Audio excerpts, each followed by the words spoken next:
Hello, good morning.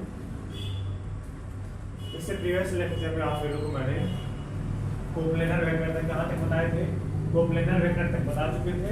आज मैं आपको पैरेलल वेक्टर बताने जा रहा हूँ। ठीक है, क्या है पैरेलल वेक्टर? पैरेलल वेक्टर सबसे पहले आप सब लोग मैथ में पढ़े होंगे पैरेलल लाइन। क्या पढ़े होंगे? Parallel line, parallel line. आखिर सबसे पहले ये बताइए कि when two line are parallel, कब दो लाइन पैरेलल होता है? कब दो लाइन पैरेलल होता है? व्हेन द एंगल बिटवीन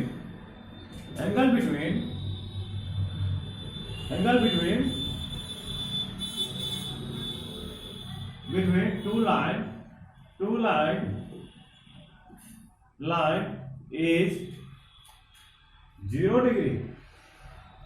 जब दोनों लाइन के बीच का एंगल कितना डिग्री हो? 0 डिग्री हो, ठीक है ना? या नहीं तो और 180 डिग्री हो। कितना डिग्री हो? 180 डिग्री हो। 0 डिग्री हो या 180 डिग्री, ठीक है।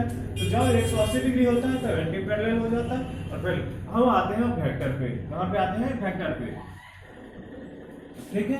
तो अब दो वेक्टर कब पैरेलल होगा? व्हेन, लिखा जाए, when two vector are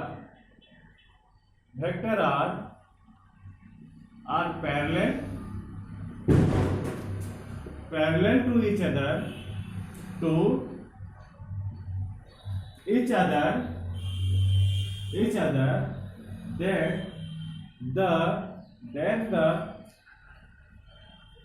the angle between two vector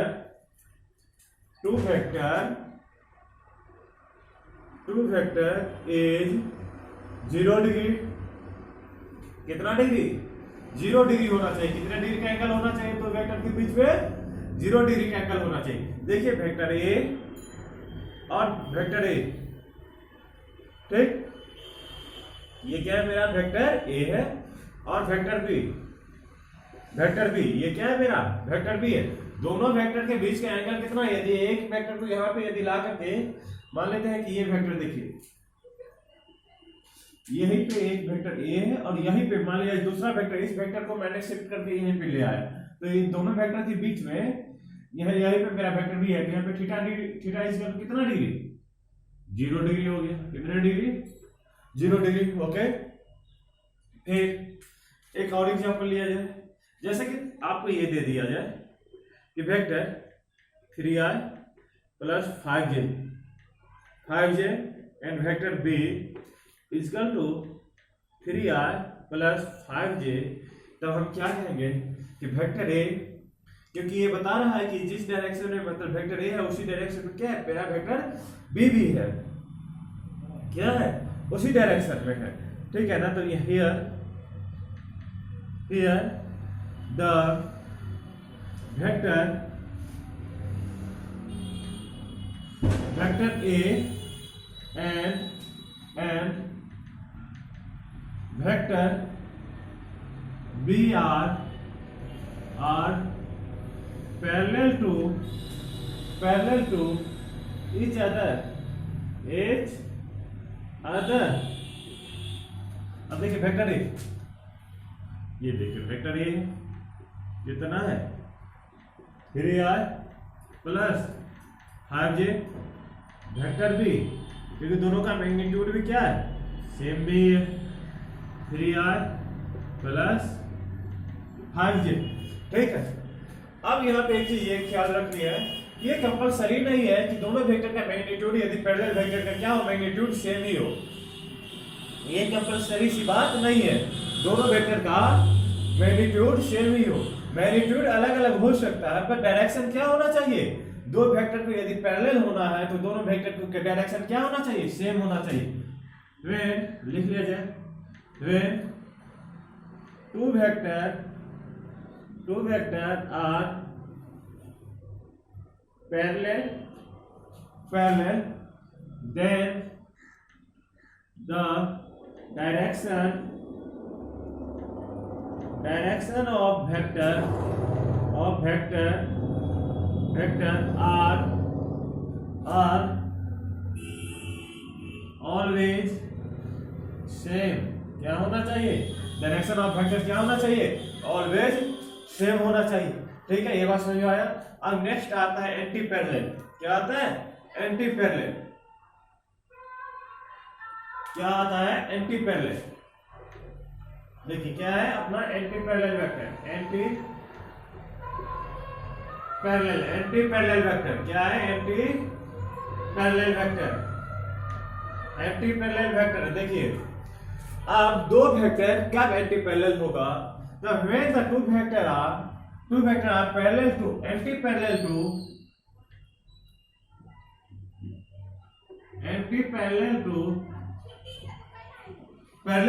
each other, then the angle between two vector is कितने डिग्री? दोनों वेक्टर के बीच का एंगल कितना डिग्री होना चाहिए? 180 डिग्री होगा. तब दो वेक्टर क्या होगा? एंटी पैरेलल होगा. नोट डाउन किया जाए. ठीक है, अब देखिए vector a and vector b and question है vector b are anti parallel to each other. जहाँ वेक्टर ए और वेक्टर बी क्या है? Anti parallel to each other है. इसका मतलब क्या हुआ कि दोनों वेक्टर का क्या है? डायरेक्शन. ये देखिए वेक्टर ये है, ए है, मेरा वेक्टर ए है, और ये देखिए मेरा वेक्टर बी है. ठीक है, ये दोनों का क्या है कि दोनों तो एक दूसरे के पैरेलल है, बट क्या है? डायरेक्शन चेंज है. इसीलिए यहाँ पे लिखा जाए एक चीज नोट करके कि when two vector are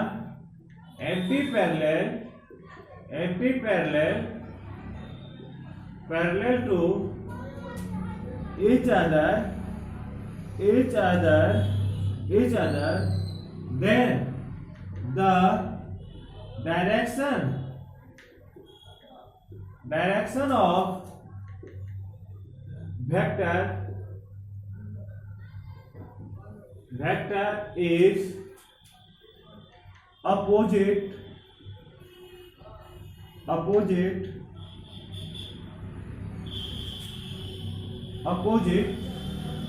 to each other. क्या होगा? जब दो वेक्टर यदि एंटी पैरेलल होगा तो दोनों वेक्टर का क्या होगा? डायरेक्शन क्या होगा? अलग होगा. डायरेक्शन क्या होगा? चेंज होगा. जैसे कि देखिए एक एग्जांपल, जैसे कि vector a equal to -3i plus या माइनस कितना? 3j. बी बराबर 3i प्लस 5j. आप देखिए दोनों वेक्टर का क्या है? डायरेक्शन चेंज है. क्या है? डायरेक्शन चेंज है.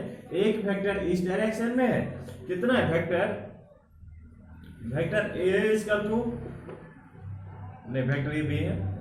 Vector b equal to 3i plus 5j and vector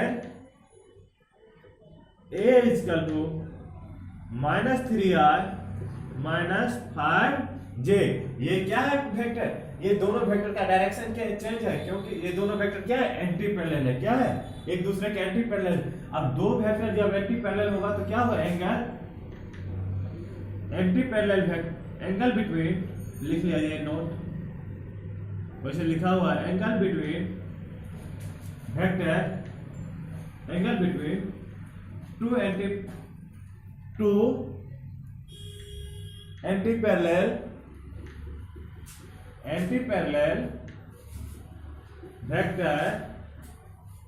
vector is 180 degree. कितना डिग्री?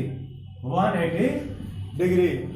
ओके, अब आपको मैं बताता हूं कि कंकरेंट वेक्टर क्या है। कंकरेंट वेक्टर, अब कंकरेंट वेक्टर देखते हैं क्या होता है। कंकरेंट वेक्टर देखते हैं। नेक्स्ट है अपना concurrent vector. Concurrent vector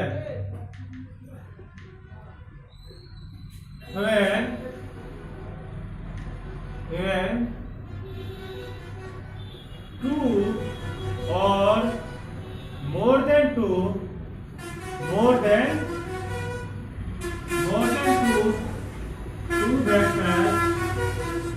vectors are sorry don't when two or more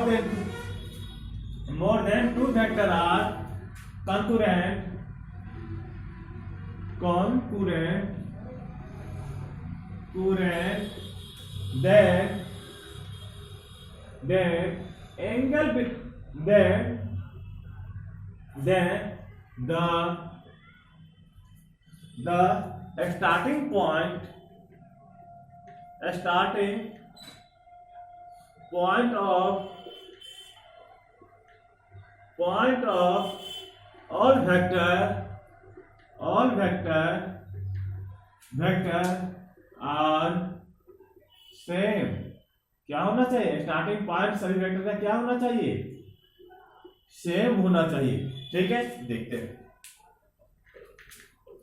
जब दो या दो से अधिक वेक्टर यदि कंकरेंट होगा तो उसका स्टार्टिंग पॉइंट क्या होगा? सेम होगा। एक ही जगह से वो सभी वेक्टर स्टार्ट होगा।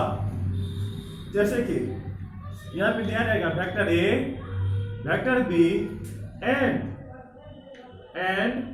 वेक्टर सी आर कंकरेंट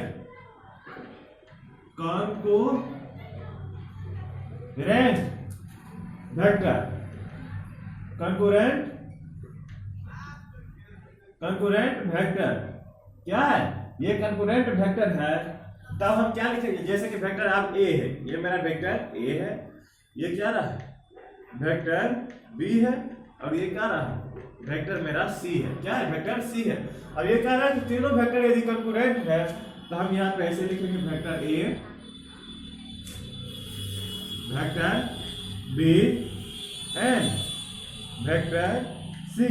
ये सभी वेक्टर क्या है? इस पॉइंट पे कंकरेंट वेक्टर है। ओके, ये समझ में आया? ठीक है, यदि कंकरेंट वेक्टर यदि होने के लिए सभी वेक्टर का स्टार्टिंग पॉइंट क्या होना चाहिए? एक जगह पे होना चाहिए। ठीक, अब लास्ट में एक है यूनिट वेक्टर और लास्ट में है अपना नल वेक्टर। ठीक है, unit vector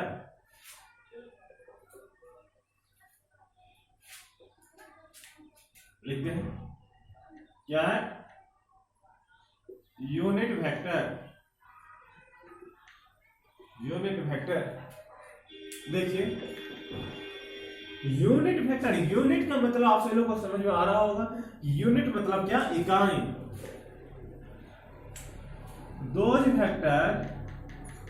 vector whose has unit magnitude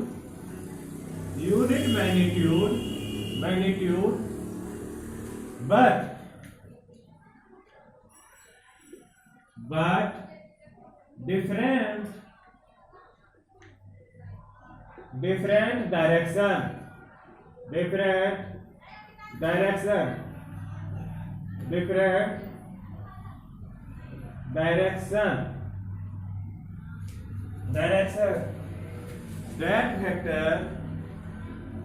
that vector is called unit vector. ठीक है, लिख unit vector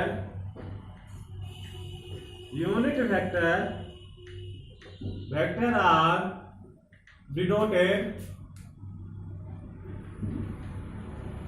denoted by by n cap या और cap on a vector, cap on a vector. यदि कोई वेक्टर पे यदि हम कैप लगा देते हैं तो क्या डिनोट करता है? Unit vector. ओके, जैसे कि एक unit vector a, unit vector a का यूनिट वेक्टर क्या होगा? Vector a by magnitude of vector a. Unit vector क्या है ये? Unit vector a cap equal to क्या होगा? वेक्टर ए, ये क्या है अपना? वेक्टर ए है और ये क्या है? मैग्नीट्यूड ऑफ वेक्टर ए। क्या ये मैग्नीट्यूड ऑफ वेक्टर ए है? ठीक है। अब मैग्नीट्यूड ऑफ वेक्टर ए कैसे निकालते हैं? जैसे कि मान लेते हैं वेक्टर ए इसका टू कितना है?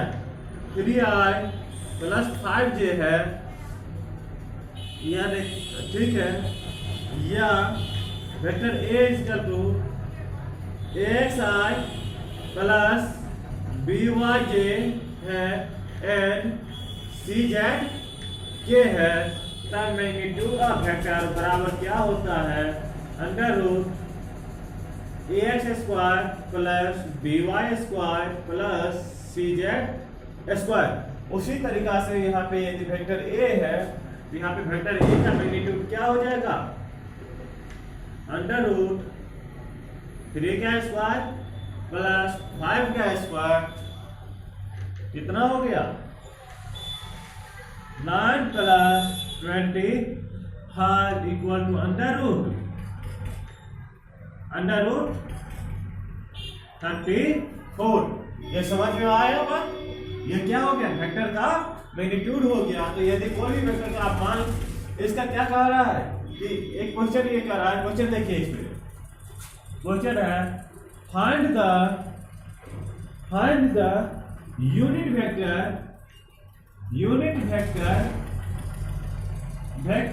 ऑफ वेक्टर ए, वेक्टर ए कितना है? 3i plus 5j। तब क्या होगा? ए कैप इसका तो क्या होगा? Vector a bar magnitude of vector a. Right, दे दिया जाए। एक मिनट, समझ में आया बाबू? क्या होगा? कह रहा है क्या? सो फाइंड द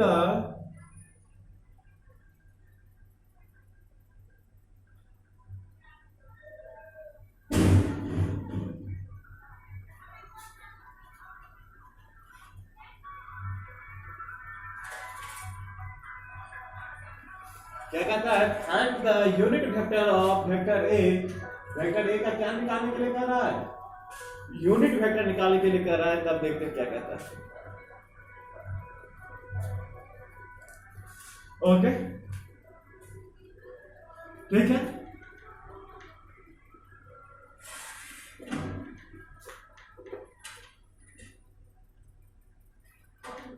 ठीक,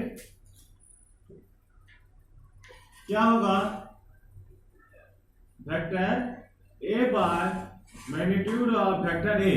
अब मैग्नीट्यूड ऑफ वेक्टर ए तो यहाँ पे हमने निकाल रखा था, मैग्नीट्यूड ऑफ वेक्टर ए निकाल रखा था। और वेक्टर ए कितना है?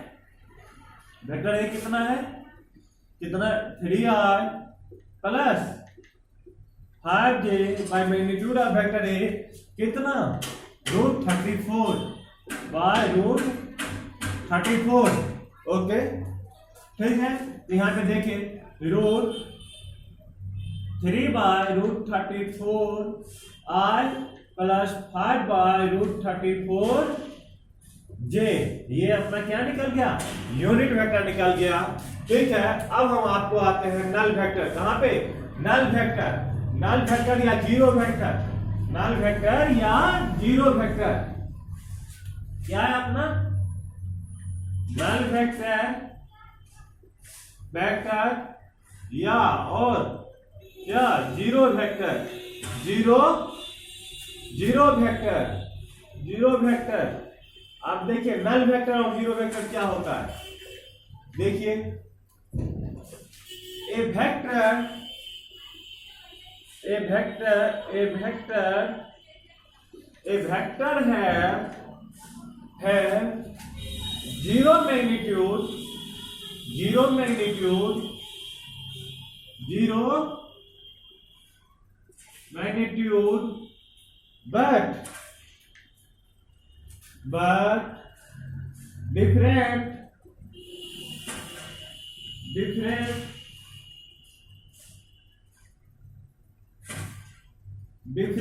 direction, different या fixed direction, but fixed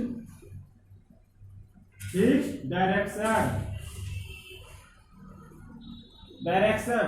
ऐसा वेक्टर जिसके पास क्या हो, जीरो तो मैग्नीट्यूड हो, क्या हो मैग्नीट्यूड जीरो, जैसे कि वेक्टर ए, अब वेक्टर ए जीरो आर क्या है, मैग्नीट्यूड कितना है, जीरो है, मगर इसका डायरेक्शन किस डायरेक्शन में, एक्स एक्सिस पे है, ठीक है।